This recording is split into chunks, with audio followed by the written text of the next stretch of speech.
All right, guys, this just happened and it's a big one. Iran has officially rejected a US ceasefire plan to end the war, and instead they've come back with their own demands. While attacks are still going on across the Middle East, and honestly, this situation looks like it's just going to get worse and worse, not better.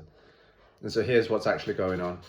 The US under Trump put forward a 15-point plan to try and stop the conflict. That included things like sanctions relief, limits on Iran's nuclear and missile programs, and reopening the Strait of Hormuz, which is crucial for global oil. But Iran has completely rejected it. Not only that, they basically said, we will end this war on our own terms.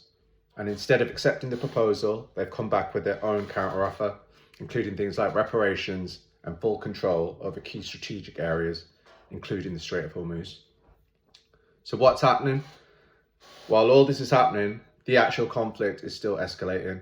We're seeing Iranian strikes hitting Israel and Gulf countries, Israeli airstrikes targeting Tehran, and even attacks affecting places like Kuwait. And at the same time, the US is increasing its military presence, sending more troops into the region. So this isn't a situation where things are cooling down. It's actually intensifying.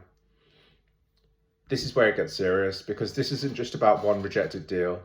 The US proposal included major conditions like limiting Iran's missile program and nuclear activity, things Iran has historically refused to negotiate on. So when they reject this outright, it tells you there's a huge gap between both sides, and that makes a peaceful resolution much, much harder. On top of that, you've got the Strait of Hormuz involved, which handles a massive portion of global oil supply. So if tensions escalate further, this could impact energy prices worldwide more than they already are. So what's the bigger picture? And zooming out for a second, this conflict didn't just start overnight.